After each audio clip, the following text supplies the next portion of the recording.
Assalamualaikum warahmatullahi wabarakatuh. Waalaikumsalam warahmatullahi wabarakatuh. Kami dari kelompok 9 akan mempresentasikan mengenai laboratorium karet yang beranggotakan Salsabila, Sela Nirmala, Syafira Nakasya, Syakila Fatia, dan Sofal Salsabil. Bisa di next cell.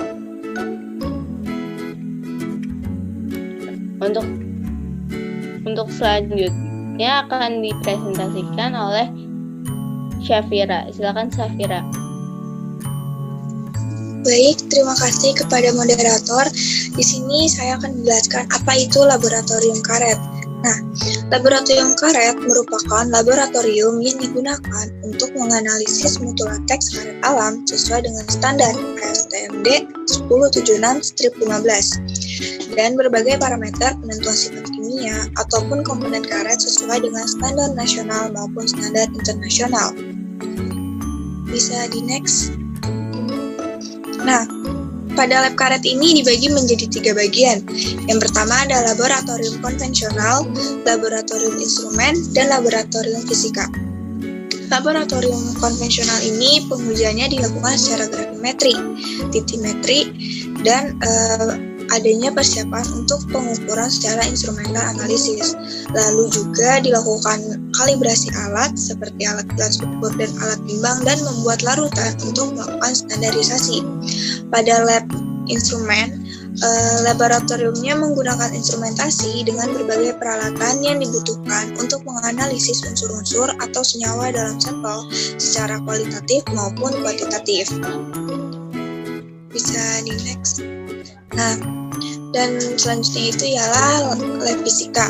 Seperti pada laboratorium kimia, laboratorium fisika juga memiliki kompetensi yang dalam melakukan analisis dan pengujian sifat fisika dan mekanik kompon, vulkanisat, dan barang jadi karet berbasis lateks maupun karet padat. Sekian dikembalikan kepada moderator.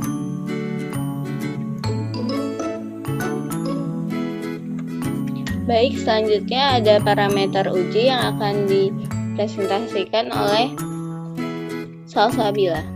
Dipersilakan Salsa. Terima kasih kepada moderator. Di sini saya akan menjelaskan tentang parameter uji. Parameter uji yang pertama itu ada penetapan kadar kotoran. Jadi kotoran di sini itu artinya benda asing yang tidak dapat larut dan tidak dapat melalui saringan 325 mes. Adanya kotoran di dalam karet ini yang relatif tinggi dapat mengurangi sifat dinamika yang unggul dari vulkanisat karet alam, antara lain kalor timbul dan ketahanan retak lenturnya. Kotoran tersebut juga mengganggu pada pembuatan vulkanisat tipis. Potongan uji untuk penetapan kadar kotoran perlu ditipiskan lagi untuk memudahkan pelarutan. Potongan uji yang telah digiling ulang dilarutkan di dalam pelarut yang mempunyai titik didih tinggi, disertai penambahan suatu zat untuk memudahkan larutnya karet atau rubber peptizer. Larutan kotor yang tertinggal kemudian dituangkan melalui saringan 325 mes. Kotoran yang tertinggal pada saringan yang telah dikeringkan di dalam oven kemudian ditimbang setelah didinginkan. Hasil pelaksanaan dari pengujian ini menunjukkan baik jika dapat dilihat dari mudah bergeraknya kotoran kering di dalam saringan. Kemudian parameter uji yang kedua ada penetapan kadar abu. Penetapan kadar abu di sini abu sendiri kan di dalam karet itu terjadi dari oksida atau karbonat dan fosfat dari kalium, magnesium, kalsium, natrium, dan beberapa unsur lain dalam jumlah yang berbeda-beda. Nah, abu ini dapat mengandung silikat yang berasal dari karet atau benda asing yang jumlah kandungannya itu bergantung pada pengolahan bahan karet mentah. Beberapa bahan mineral di dalam karet yang meninggalkan abu dapat mengurangi sifat dinamika yang unggul, seperti kalor timbul atau heat build up dan ketahanan retak lentur atau flake cracking resisten dari vulkanisat karet alam. Kemudian parameter uji yang ketiga ada penetapan kadar zat menguap. Zat menguap di dalam karet sebagian besar terdiri dari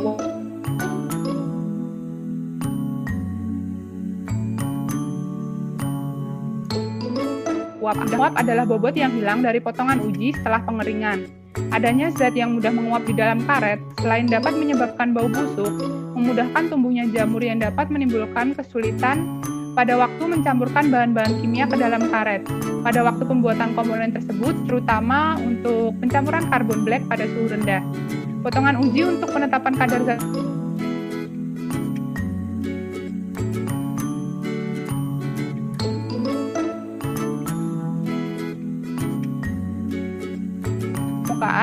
yang nantinya akan memudahkan. Kemudian parameter uji yang keempat ada penetapan Plasticity Retention Index atau biasa disingkat dengan PRI.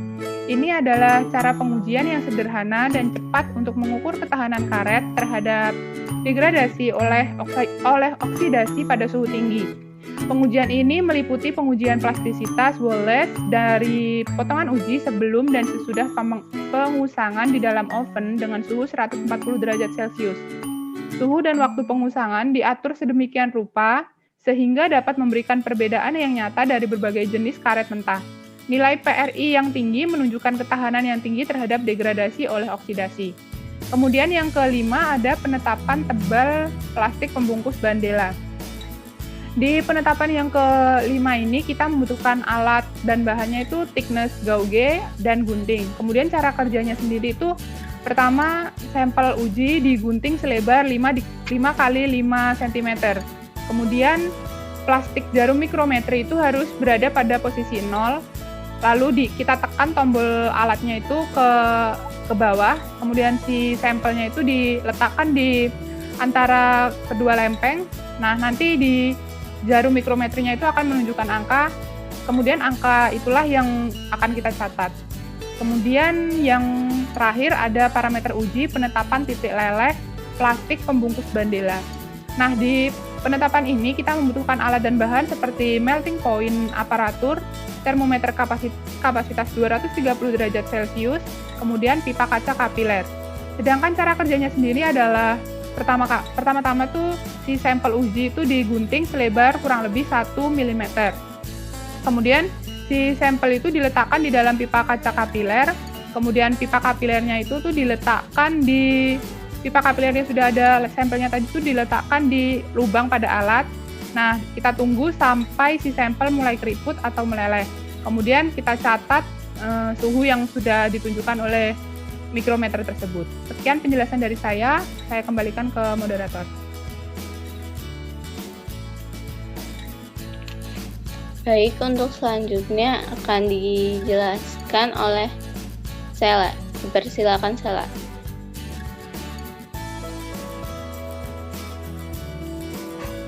Baik, di sini saya akan menjelaskan mengenai alur uji karet.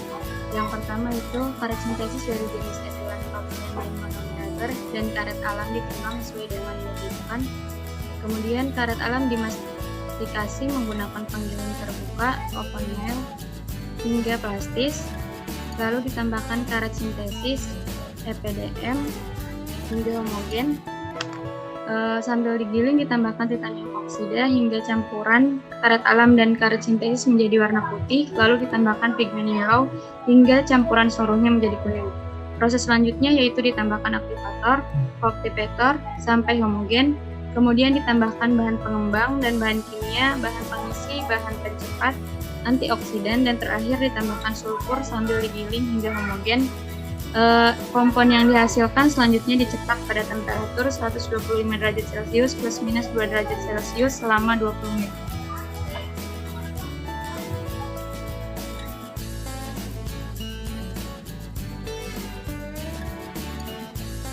Baik, untuk selanjutnya akan dilanjutkan oleh Syafira.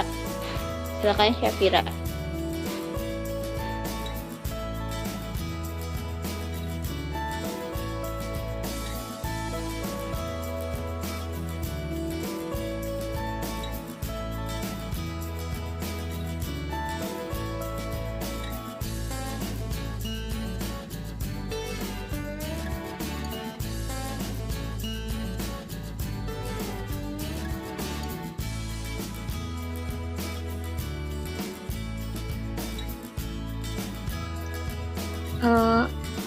Saya akan menjelaskan mengenai uji fisik dari dari laboratorium karet. Yang pertama itu ada specific gravity. Dalam specific gravity ini pengujiannya ditunjukkan untuk melihat kerapatan bahan, kerapatan massa bahan, pembentukan karet busa dengan berat gram per sentimeter kubik. Nilai specific gravity yang rendah dimungkinkan banyaknya gas CO2 yang terperangkap. Kemudian rasio karet sintesis dari jenis EPDM pada campuran karet alam dilihat dari jumlah pengujian menunjukkan semakin tinggi rasio karet sintetis, maka jumlah rongga udara yang terbentuk semakin sedikit. Hal ini tergambar secara kualitatif dari hasil pengujian spesifik gravity. Kemudian karet alam sesuai dengan sifat mekaniknya merupakan elastomer yang sangat elastis, sementara elastisitas karet sintetis lebih rendah dari karet alam.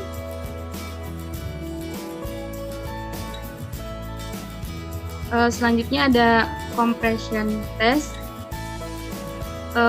Tujuan ini yaitu untuk melihat kemampuan karet busa yang dihasilkan untuk menahan beban ketika ada tekanan yang membebaninya untuk kembali pada keadaan semula atau mendekati keadaan semula. Kemudian karet alam sesuai dengan sifat mekaniknya, ketika ada benda yang membebaninya cenderung kembali pada keadaan semula lebih sempurna dibandingkan dengan karet sintetis yang mempunyai sifat yang kaku. Yang ketiga ada tear strength. Pengujian tear strength ini ditunjukkan untuk melihat ketahanan sobekan karet busa terhadap gesekan atau sentuhan dengan benda lain. Hal ini dipengaruhi oleh rasio bahan yang membentuknya. Rasio bahan menentukan ikatan sambung silang yang terjadi. Ikatan ini memperkuat ikatan antar molekul dan dinding sel yang membentuk busa komposit karet alam dan EPDM atau ethylene propylene monomer. Rubber dan reaksi sambung silang berlangsung pada proses vulkanisasi atau pencampuran bahan. Yang keempat yaitu ada tensile strength. Pengujian ini dilakukan untuk mengetahui sejauh mana karet busa yang dihasilkan dari rasio kompon untuk menahan tarikan dengan arah yang berlawanan. Tensile strength pada karet busa berhubungan dengan elastisitas dan sifat mekanik bahan pembentuk yang digunakan. EPDM sebagai komposit karet alam untuk melengkapi kelemahan karet alam tidak tahan panas, cuaca ekstrim dan minyak pada udara terbuka agar ikatan molekul menjadi kokoh. Perbedaan nilai tensile strength antar perlakuan dipengaruhi oleh kepadatan ikatan silang yang saling mengikat. Kemudian yang terakhir, uji fisik yang terakhir yaitu ada Elangstone-Edrick. Pengujian ini menggambarkan pertambahan suatu benda pada saat dilakukan regangan sampai mengalami putus. Pada uji ini ditambahkan playas untuk meningkatkan kekuatan senyawa yang terbentuk. Silika yang terkandung pada playas akan mempengaruhi nilai kerapatannya. Kerapatan ini terbentuk pada proses vulkanisasi dan memperkuat dinding sel yang membentuk karet busa.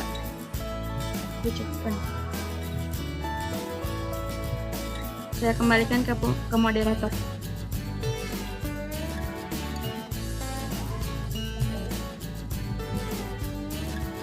Bisa di next skill cell.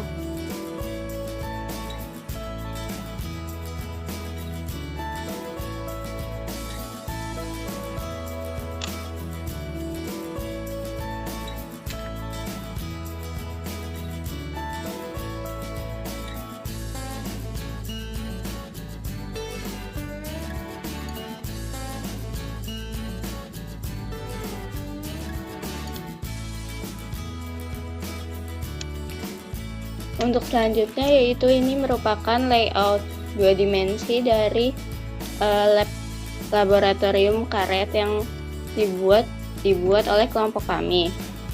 Untuk lebih jelasnya akan menggunakan layout dengan 3 dimensi yang akan dijelaskan oleh Syakila.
Baik, mungkin bisa diulang tadi yang layoutnya.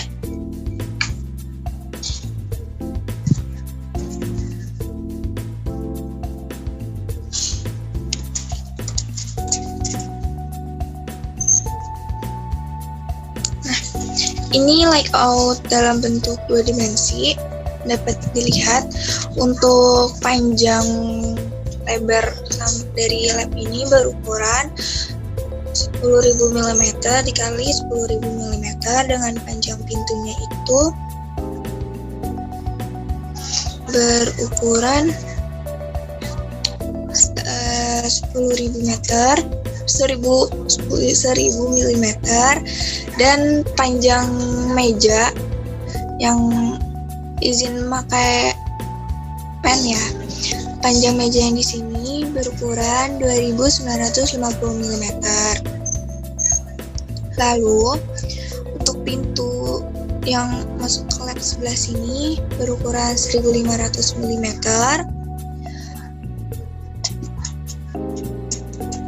Dan untuk meja yang ada di dalam ruang lab ini berukuran 1860 mm.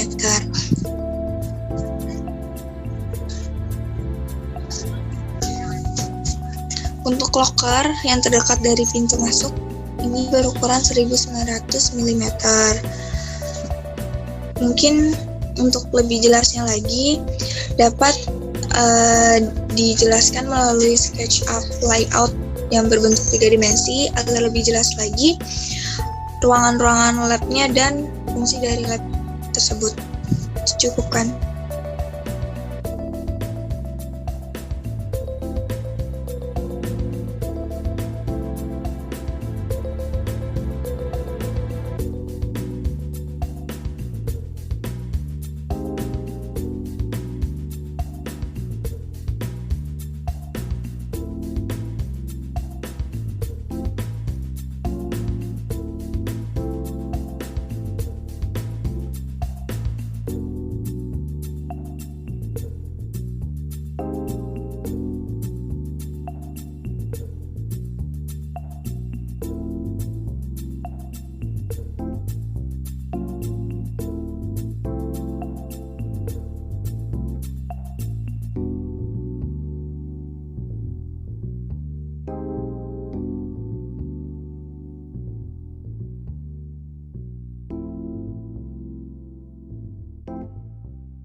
Baik, untuk selanjutnya penjelasan mengenai layout 3 dimensi laboratorium karet akan dijelaskan oleh Syakila.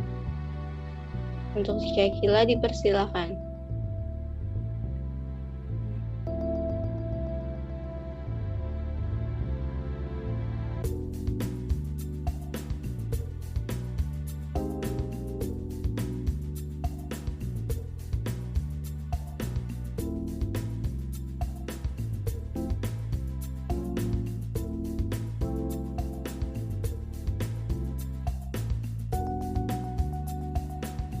Baiklah, di sini saya akan menjelaskan mengenai desain lab yang telah kami buat.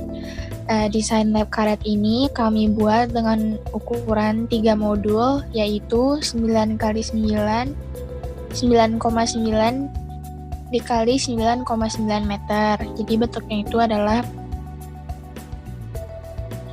persegi. Lalu sel diputar sel itu pintu keluar.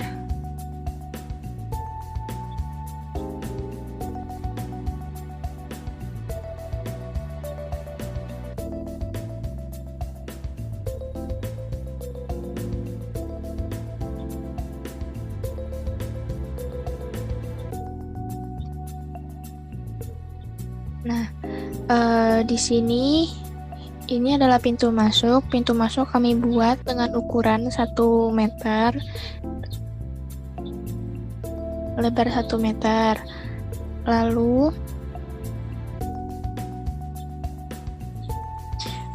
dilanjutkan ke lab konvensional. Nah, lab konvensional ini berada di sebelah kiri. Terdapat 2 buah meja Iceland bench.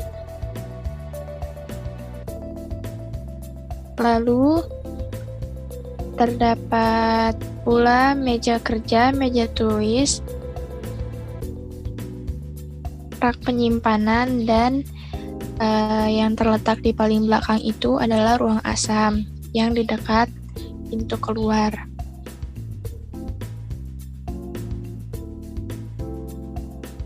Lalu di sebelah kanan, ruangan yang kecil di sebelah kanan itu merupakan ruang timbang.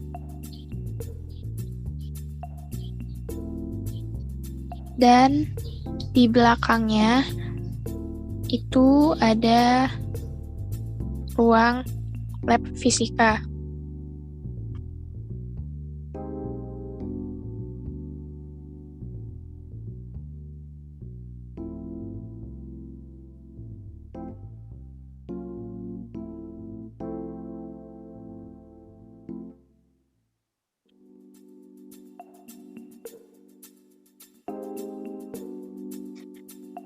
Dikembalikan kepada moderator.